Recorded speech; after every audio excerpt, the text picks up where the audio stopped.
Today, we're kind of doing a different style of show. Since Logan will be joining us in the future, we're just kind of learn about him. Figure out where he came from, what he's doing now with his life, and just to get to know Logan a little bit better.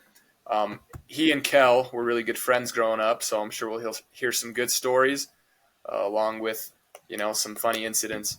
But Logan, why don't you just kick us off with just something about you, where you're from, what got you to Panguitch, and we'll go from there.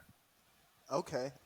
So I guess starting out, uh, so both, I'll guess I'll just start from the beginning, I guess. So both of my parents, my dad was 32, my mom was 21 when I was born, and they both struggled with different issues. They were drug addicts and some other things.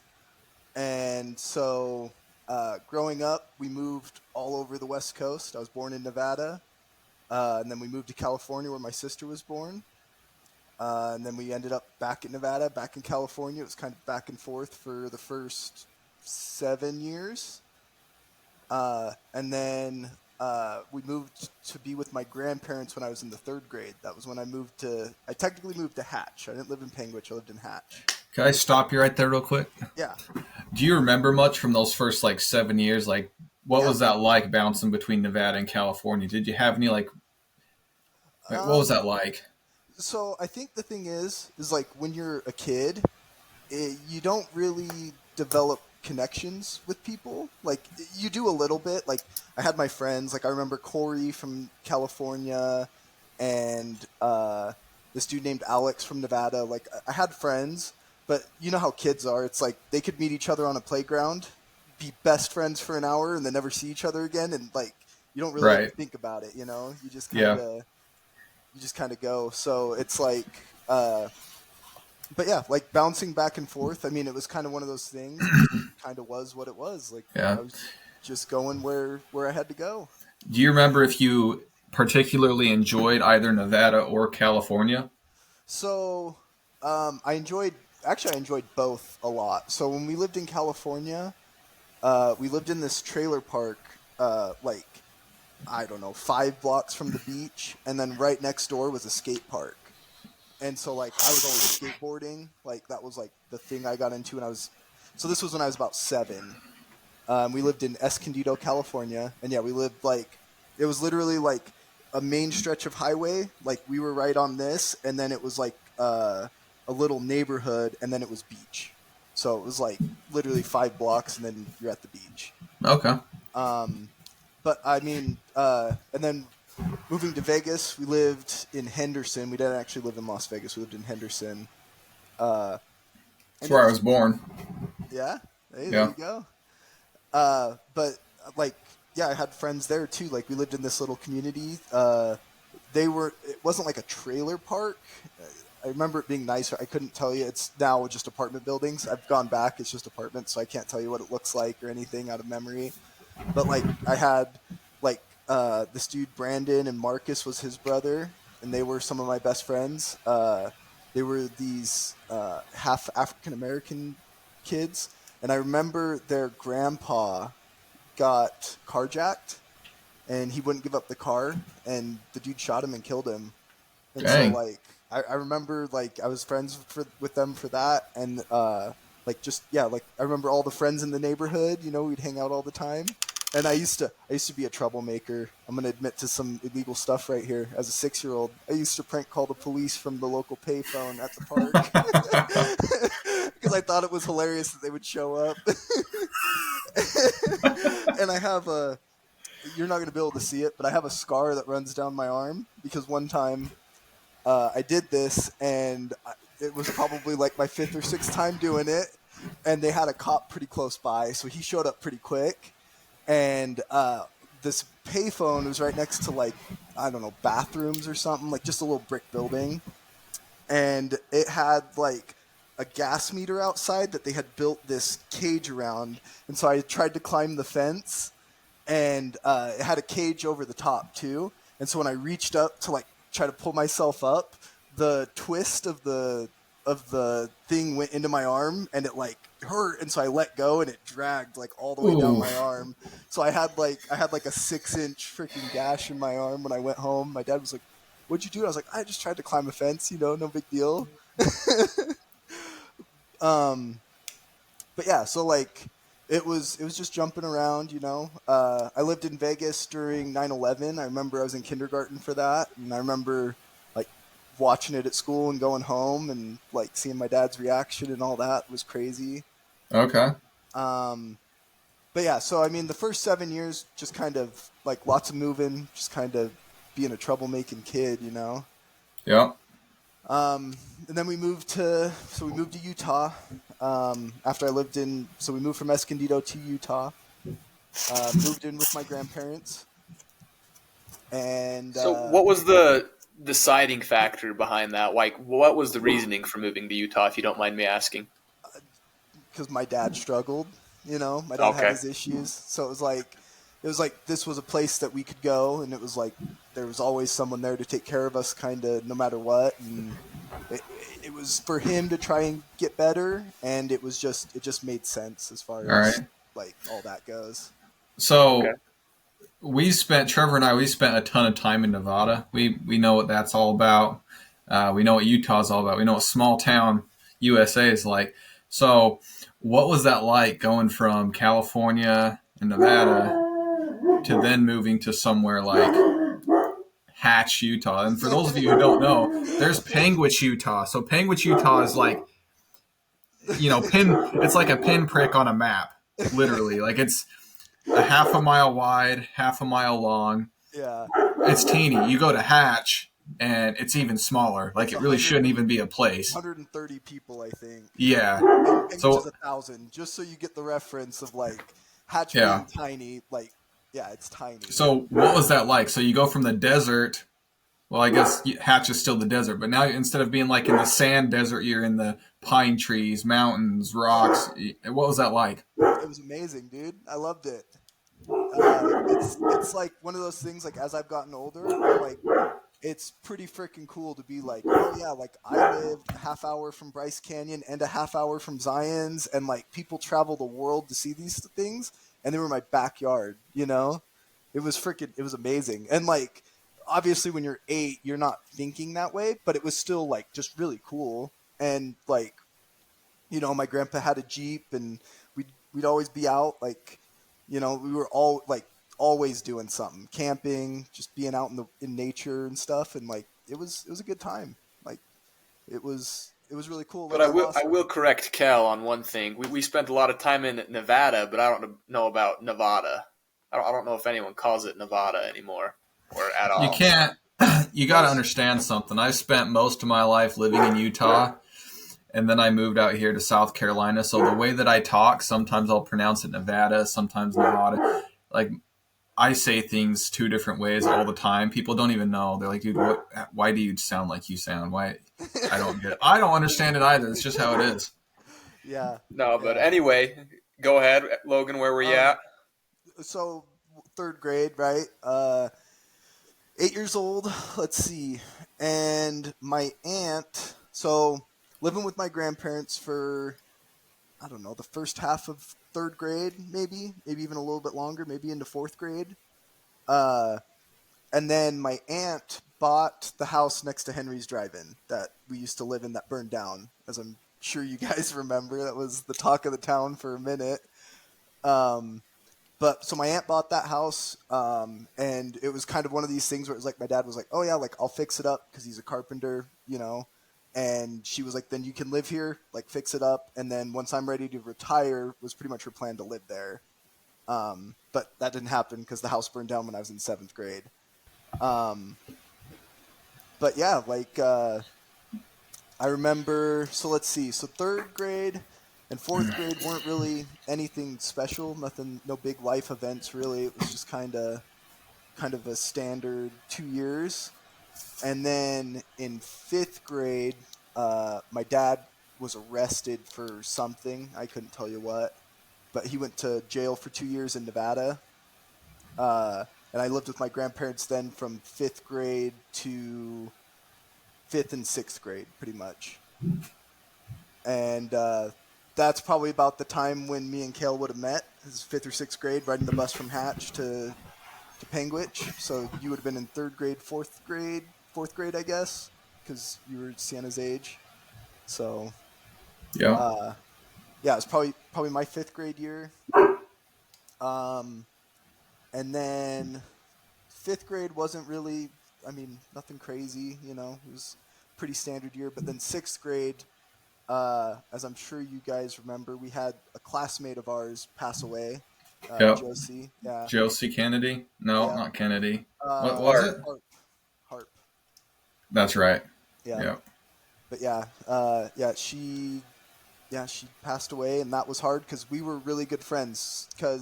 I do remember that. You, On the Donnie, and her were pretty tight. Yeah, because on the bus ride, bus ride in the morning, we were the first 3 that got picked up, and then bus ride on the way home, we were the last 3 to be dropped off.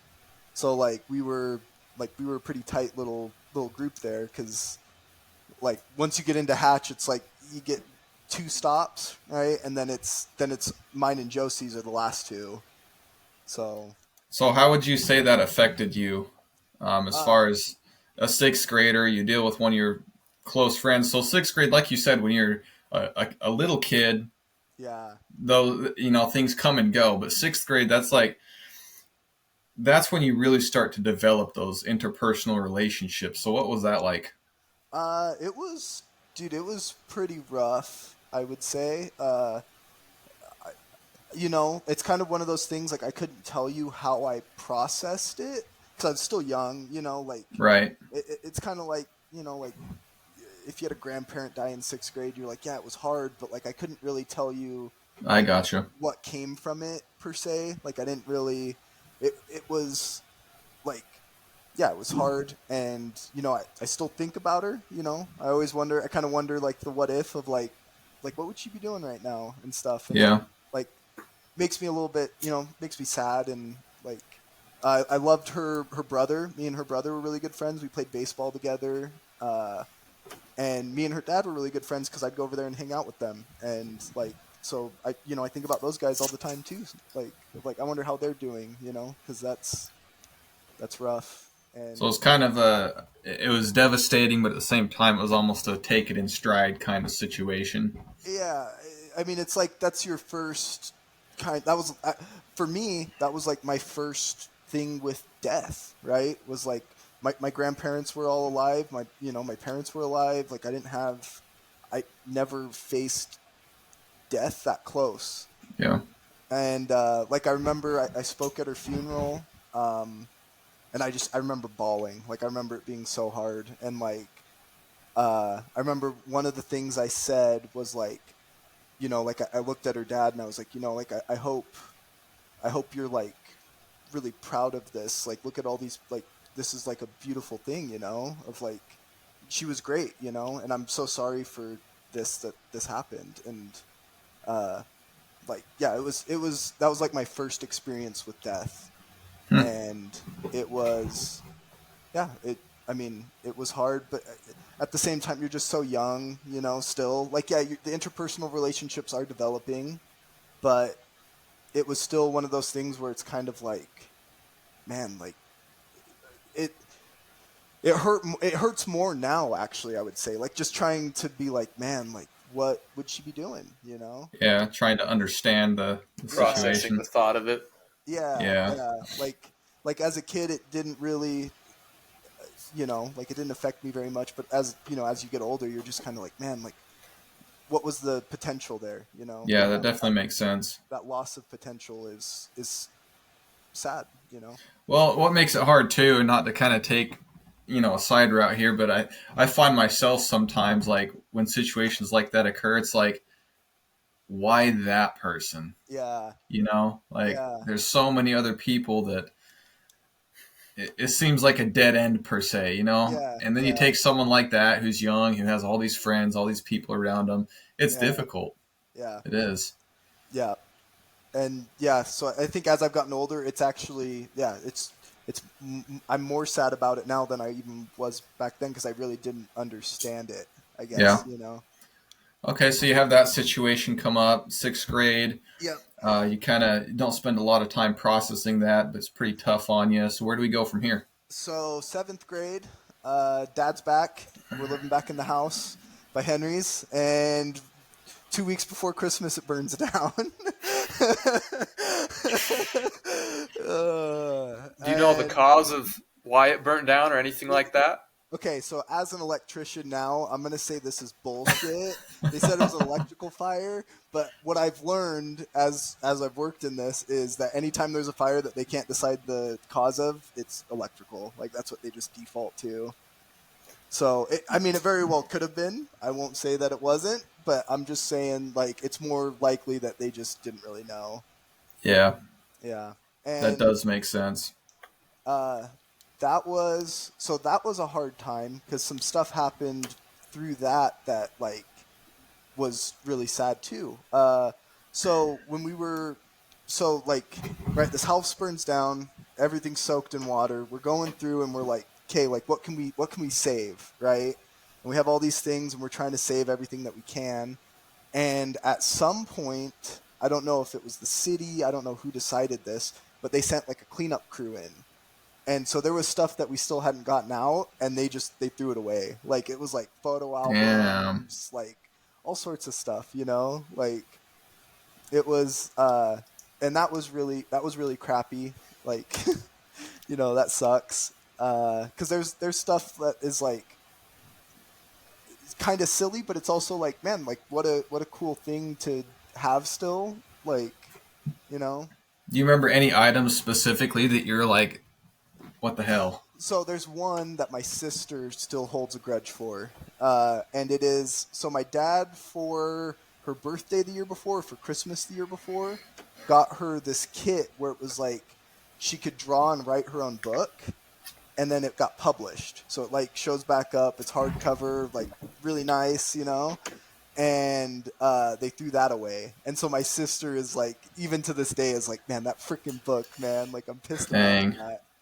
Yeah, I Yeah. could see that. That seems like something she would definitely hold a Yeah. grudge over. I remember in fifth grade, so we had these reading labs we would go to, and her and I don't remember the exact situation, but at recess, was one of us had brought a worm into the school, Uh and so huh. we had this worm, and the resource or no the reading whatever it was the teacher there said, hey, you have to get rid of that, and so we threw it away, and we felt bad, and we wrote a book called Life in a Trash Can.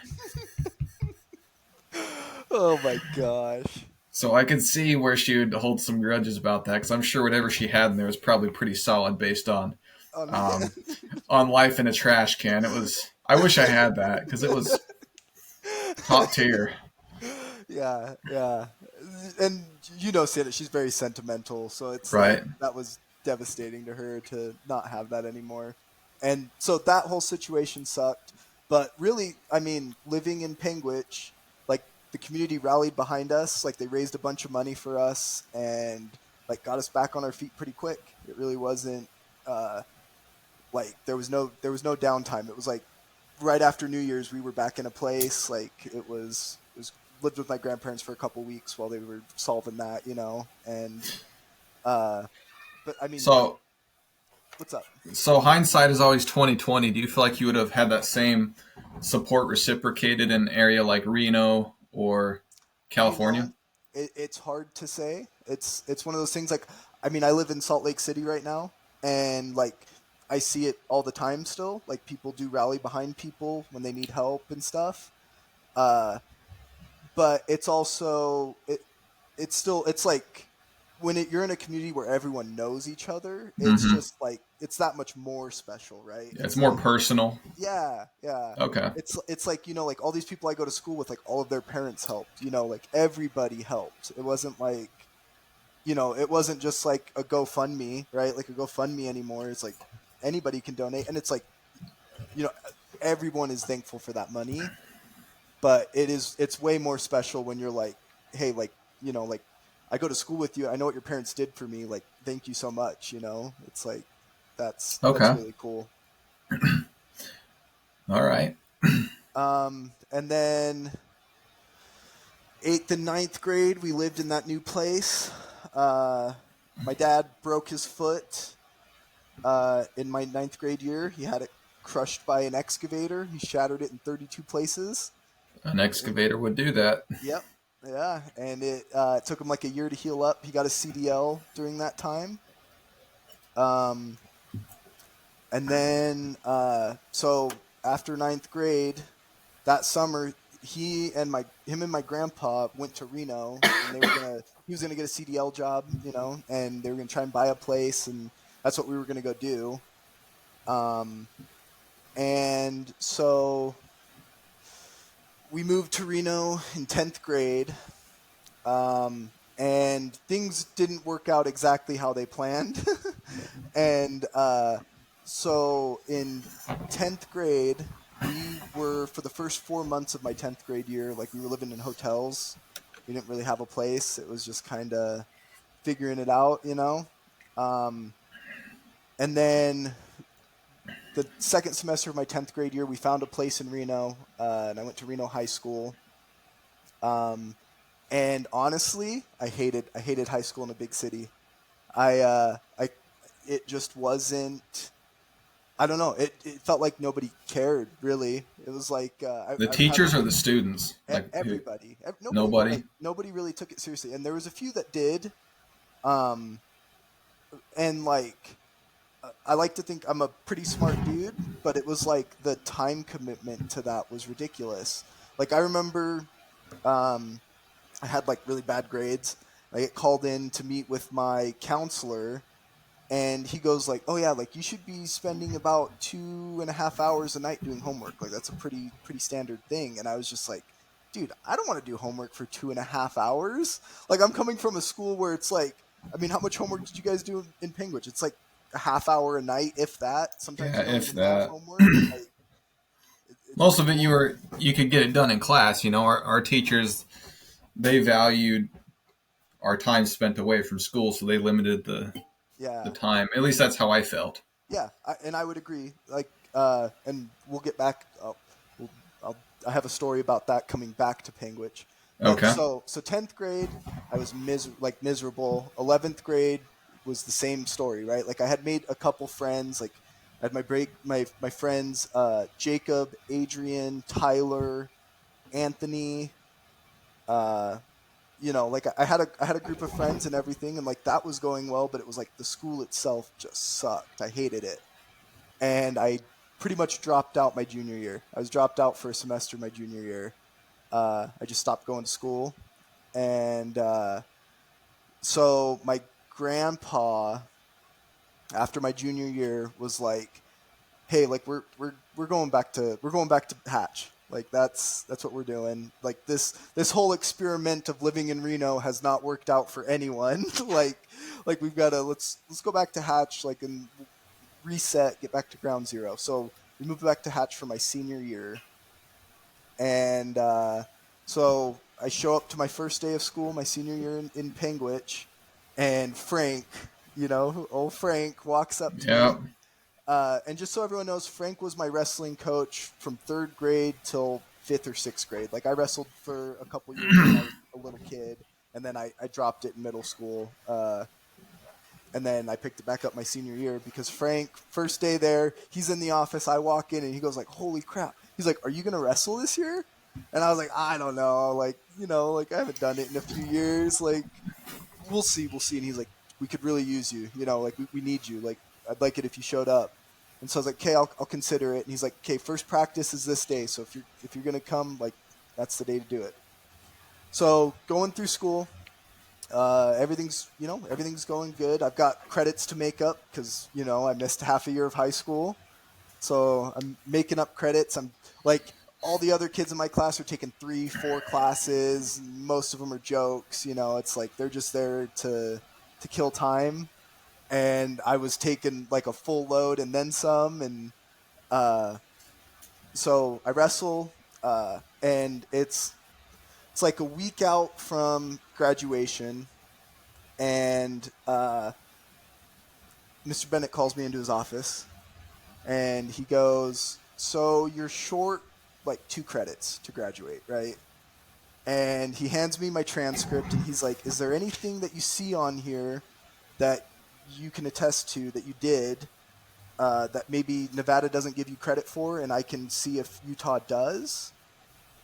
And one of the things was they have a study hour in Nevada that's mandatory, but they don't give you credit for it.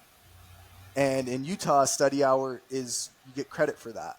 Right. So those 2 years of study hour were my 2 credits I needed. And then Frank signed off on some extra stuff, counting wrestling as an after-school curricular for gym. And so it was like, that was all I needed. And like Frank was a huge help to me in that time. Like, working my ass off wrestling, working my ass off in school. He would I took 2 classes from him. He'd let me take tests home, to do them if I needed to. He let me sleep in his class. Dude, he was a freaking stud. Yeah. I would Frank. Sorry, go on. I would not have gotten through high school without that man. Straight Yeah. up. So to kind of give a little bit of background on Frank, so Frank Houston, I actually talk to my students about him a lot. So I do what's called quote of the day, and a lot of them come from Frank. So 2 of them that just stand out just right off the rip. You pull your own happiness wagon. That's a Frank Houston specialty. And the other one, if you do what you've always done, you'll get what you've always got. Now, Frank, whenever I talk about him, I always address him as my wrestling coach, my science teacher, my math teacher, and whatever else he did, because he had so many roles. He was the track coach. Yeah. Well, he was one of the track coaches, but that's just who Frank was. Yeah. He would help anyone. But he also had that side to him where some of his quotes were "spread your legs and we'll share the urinal." I mean, Frank was he was a all around just hell of a guy. Frank. Yeah. He's one of the few teachers who would still he'd pull out the yardstick every once in a while. Yep. Strike fear of God into you, man. Yeah. Because that man was built. Even being 60-something years old, it was I don't want to piss him off. Yeah, he's the only 64-year-old I've ever seen bench 405. Yeah, dude. He was scary. Another Frank Houston quote, probably the one that I think about most is, "You'll pass out before you die." Yep. Push it to the edge, dude. You're not gonna die. You'll just pass out. It's fine. Yep. That applies in a lot of situations there. Yeah, that's a great one. I love that one. So to kind of get back on the tracks here, so you're wrestling, you're going through high school, you get these credits that you need. What else do you take away from high school at this point? Honestly, at that point, not a lot. I had immense gratitude for the people who helped me, because I couldn't have done it on my own. There's almost no way. But yeah, I mean, I took away lifelong friendships. We met, we hung out a lot in wrestling, and that really strengthened our bond. And there's still people I stay in contact with due to that year, and I'm still friends with even people from Reno. My friend Anthony lives here in Salt Lake now. So I mean, we still stay in touch. That's awesome. Yeah, and so really just graduating high school, I don't know how much I would take away from it. As I've gotten older, obviously I'm man, what an experience. What a crazy couple years. Well, there's one thing about it, at least for my class, I don't know if Trevor had any students like this or if he had any friends that were like this, but I knew probably 3 or 4 families that had a back and forth relationship from Panguitch to Vegas. Specifically, it was always Nevada for some reason. Uh-huh. But I can remember y'all's situation. I didn't know anything about it as far as why the movements occurred, but I did remember, there were times when you moved there were times when you moved back, but I was always so stoked when y'all came back. Yeah. I mean, I was stoked too, because it was one of those things where it was that just was not working for me. And I don't know what my life would look like had I stayed.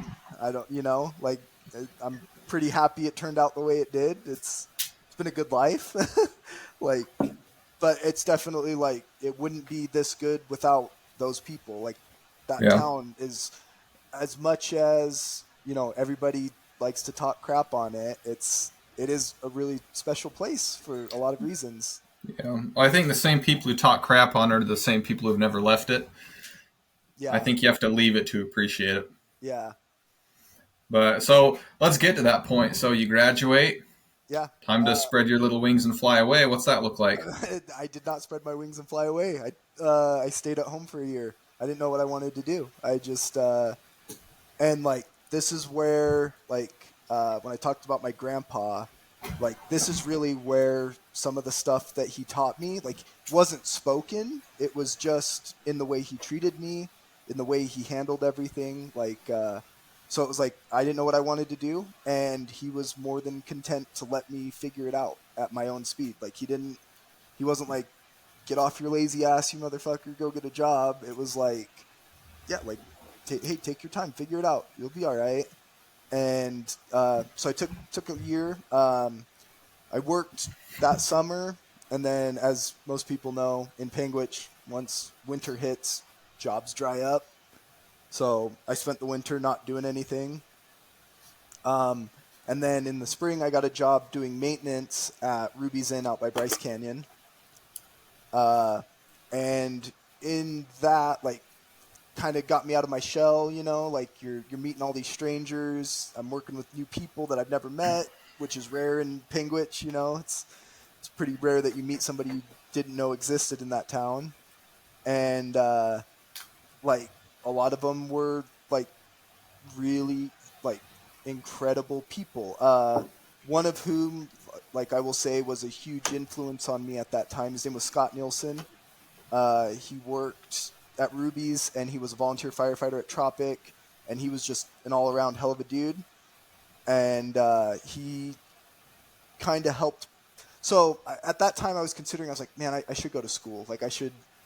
I am too damn smart to be doing anything else. I should go to school and see what I can do. And he was a great influence on pushing me to go. And so I, during this springtime, kind of, or into the I think it was spring. It was probably about April or May. I went on a visit to USU Eastern and Price, and I loved it. I made so many friends. I was there for 2 nights, and we were doing the college tour sort of thing, where it's there's all these events and all this. And yeah, I loved it. I was like, okay, I'm going to go, because this is one, it was the cheapest school in the state. And for somebody from my background, that matters a lot. Money's hard to come by. So it was a purely fiscal decision to be yeah, this is where I'm going to go. Because I didn't even really consider any other options. And also my background of I needed somewhere that didn't have very hard criteria to get in.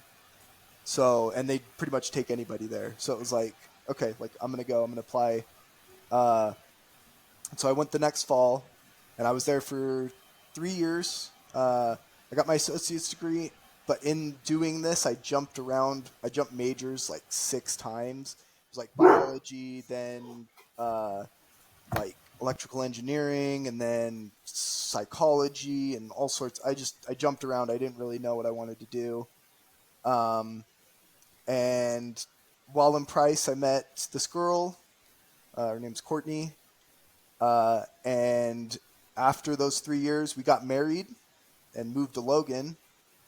She was gonna be a teacher, so we just moved to Logan because we're kind of yeah, we're done with Price, and you can get in if you let's go to USU, And while I was there, I didn't really know what I wanted to do, but I took it way more seriously because it was okay, this is a lot of money.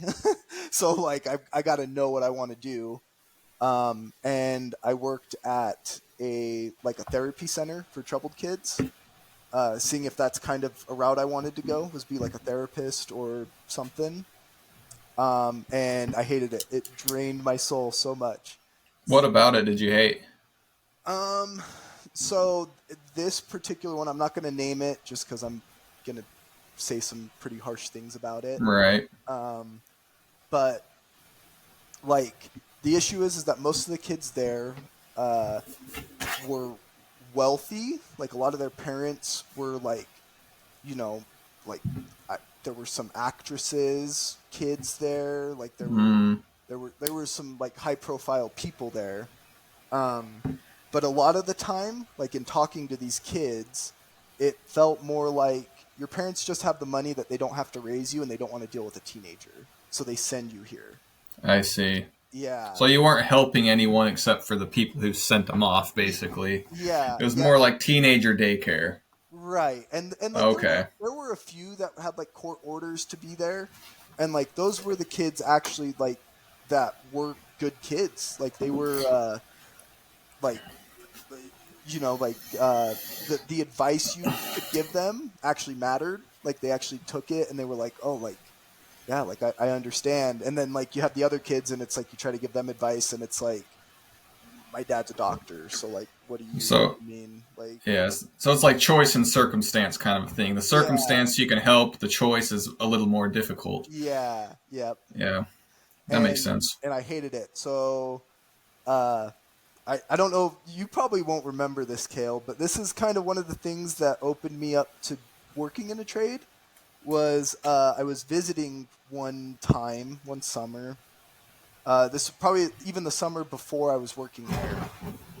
Um, and your dad, I don't know if you remember, but I was telling him about school and stuff, and I was like, I don't know what I want to do. I have no idea. And he was like, come work for me. I'll pay for your schooling. I'll tell you, you start at this pay. It was 31 something an hour. And he's like, I'll hire you. He's like, no questions asked, you know? And I considered it. And I was like, man, like Freaking I could do never that. offered me a job. uh, but he offered me a job, and it got me thinking about that as a path. You know, it was like, okay, like I could do that. But the ultimate decision maker in me being an electrician and not a lineman was that I wanted to own my own company. And as a Okay. lineman, it's way harder, right? Like it Right. still Oh yeah. exists, but that work is fewer, far between, really hard to get. And so I decided to be an electrician instead. And it was an amazing choice. I made that choice 4 years ago, so 2019. And yeah, it's been incredible. I love it. I get to work on robots. You know, I do really cool stuff. Like I'm working on the military base right now, Hill Air Force Base. I get to see all sorts of cool jets. You know, paint booths for the jets. Like it's pretty slick. So, So do you have your journeyman? Are you self-employed yet, or no, so I have to take two more state tests. I passed my first one about a month ago. So I graduated in May. And so the other thing is the way this works is you have to have 8,000 hours on the job. You can test after you have 6,000, and you have to be done with your schooling, right? So the soonest I could do it was May, except for when I first went to school. I started school before I started my job. So it didn't line up perfectly to where like I had the hours right when I was done with school. Like I had to wait a minute. And so took my first test a month ago. I've got my second one planned here in 2 weeks. And then the third one's the easy one, and I'll take that as soon as I'm done with the next one. Good deal. So and as far as your overall choice between being that therapist you talked about and the trade you've now picked up, do you prefer the trade? in some ways, yeah. Like I mean, I think it would definitely. I mean, it would be kick ass to be able to work from home sometimes. You know, like be like, oh man, like I'm not feeling great. Like you can still work from home. Stuff like Just that give would me be a call. nice.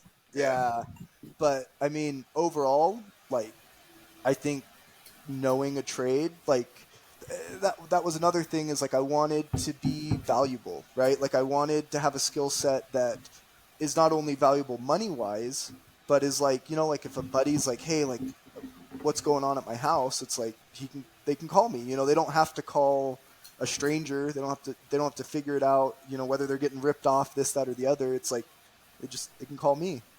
And I think that is one of the cooler aspects of being in a trade, you know. You say that now. I, Just wait. hey, you know, that's I honestly I wish people would call me more for help. I don't get enough calls for help. It is Hey, well, fulfilling. I know a guy that would love your help. Yeah, who would love my Yeah. help? No. No, but no, that's it's good. I'm glad you found a skill that you get to use daily, and maybe in 6 years when I haven't talked to you in a while and I'm building a house, I'll give you a call. Yeah, Come build hey, my house for me. maybe. So if you had any kind of insight or any advice, if Logan Myres today were to travel back in time to, let's say, right there at the beginning of that senior year, Yeah, what kind of heartfelt advice do you think you'd give Logan? dude, I think about this all the time. Uh, I don't know if I would like. My advice would be just like, do you, dude? Like, uh, I think I've always had this look of like this outlook on life of like hard things make people really cool. You know, like I feel like, you know, like who's a cooler person, right? Is like this doctor who comes from a rich family, like just had a normal life and is a doctor now. Like, yeah, like he's cool and he's helping people and that's great. Like I'm glad he's doing good work. But it's also like the cooler person is the dude who struggled like through his life and has all of this like wisdom, you know, to be Mm-hmm. like now that he's helping people, he also like he's got all this perspective and all of this really interesting stuff. Like, Yeah, and so I would say just do you, dude. Like you've got all that, you know. Like not a lot of people have all that. that's pretty awesome. Have you ever seen Meet the Robinsons? Long time ago. So in Meet the Robinsons, I don't even remember the characters' names, but you've got the main Lewis, character. You've Lewis. got Lewis. Okay, so Lewis is an orphan, and basically he's like his one thing is he always wanted to go back and like meet his mom and Hmm. stop her from putting him in the orphanage. So he goes through this whole experience, and it kind of like lays out for him what he could possibly have. So he goes to the future and all that, and he sees this, and you almost have that kind of a situation going because, like in the very end of the movie, Lewis he gets in this time machine. He goes back to where his mom dropped him off at the orphanage, and he's like, I'm finally going to see my mom, right? So there's like all these feelings going on you can imagine. And then like he sees his mom at this orphanage dropping him off at the step. And it doesn't really indicate this, Uh huh. but you can kind of get an idea of what he's thinking. He doesn't do anything. He Yeah. doesn't tap her on the shoulder. It's just like, you know what? My life's pretty fucking awesome. Yeah. It Like, is. Yeah. And and that's cool that you can say that. yeah. That you could take a hands off approach and be like, hey, whoa, whoa, whoa, stop what you're doing. Go get a trade. Go do this. Go do this. Ignore this. Stay away from that person altogether. Yeah. Like it's made you.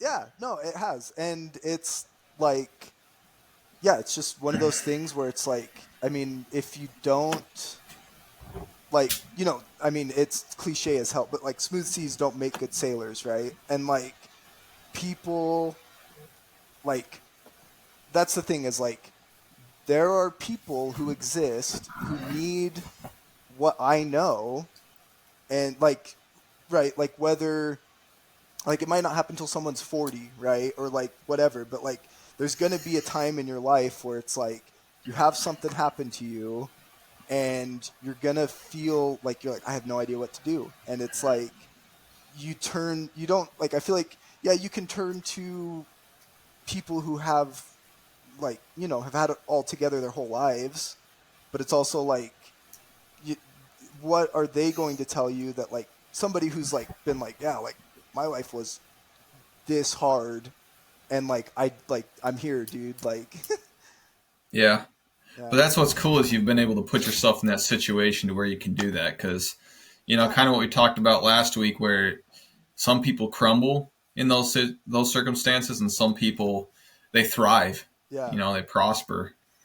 So it sounds like if we could take away kind of a main point from the upbringing to where you are now, um, it almost sounds to me like we could summarize it wasn't always the best of situations, but you always made it the best of those situations. yeah.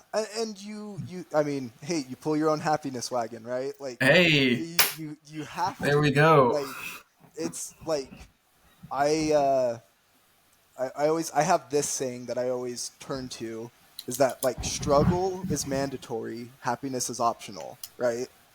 So it's like, dude, like life is struggle. Like it sucks. Like even when you have everything put together, like stuff is hard. But like if sometimes you have to make choices and changes that like choose happiness for you. Like and like like I think I'm pretty experienced in that. Like because I like to think I'm a pretty happy dude. Like I've got it like like I feel like I've got it pretty well put together from where I was, and so it's like I always tell people like I'm playing with house money. It's like the statistics say like people who were like me, raised like me, all of this stuff, like they're not very good, and it's like so like honestly, if I'm doing better than that, like dude, I'm playing with house money. Like Hey, what more can you ask for, right? yeah, yeah, yeah. Any idea where that quote came from? Which one? The struggle is mandatory, happiness is optional. Um, dude, probably a video game I played. I don't know. I couldn't tell you. I took that one down so I could share it with my students. I like that. That's really good. Yeah, yeah, and like like, and this is the thing. So like, just as an example, like the other day, I had a friend come to me, and they hate their job, right? Like they're making good money, but they hate their job, and they're like, I kind of want to be a woodworker. Like I'd like to build furniture. I'd like to do something, and I literally told them that I was like, hey, you're struggling in your life now, and yeah, you're making money, or you can struggle for a little while, get into this skill, and like be happy, right? Like, yeah, you're going to be poorer for a minute, but give it 4 years, right? Like, you'll be making what you're making now, and you'll be doing what you really like. Like, how is that a bad choice? Like, and that's the quote I gave him was like, "Hey, struggle's mandatory, happiness is optional. Sometimes just choose to be happy, you know?" Yeah. Take it up front or take it on the back side. I mean, Yeah. you've got doctors that they go spend all this money and they're still paying off their debt 20, 30 years later. Yep.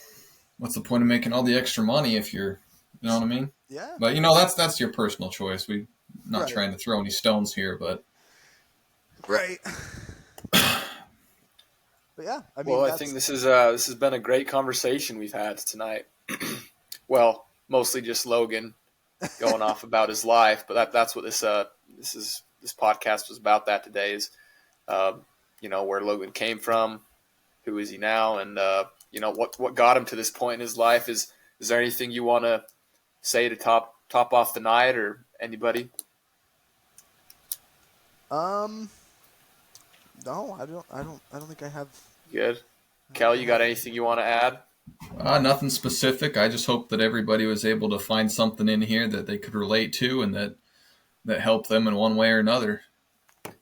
Well, and if you didn't, go ahead and go listen to our previous podcast, Change Will Make You or Break You. We've also got another introduction podcast about Kel and I and kind of where we come from. But this has been another episode of Something to Consider. If you have any topics or suggestions, things you want us to talk about, go ahead and shoot us an email at somethingtoconsiderkt@gmail.com. But thanks, guys. Have a good one.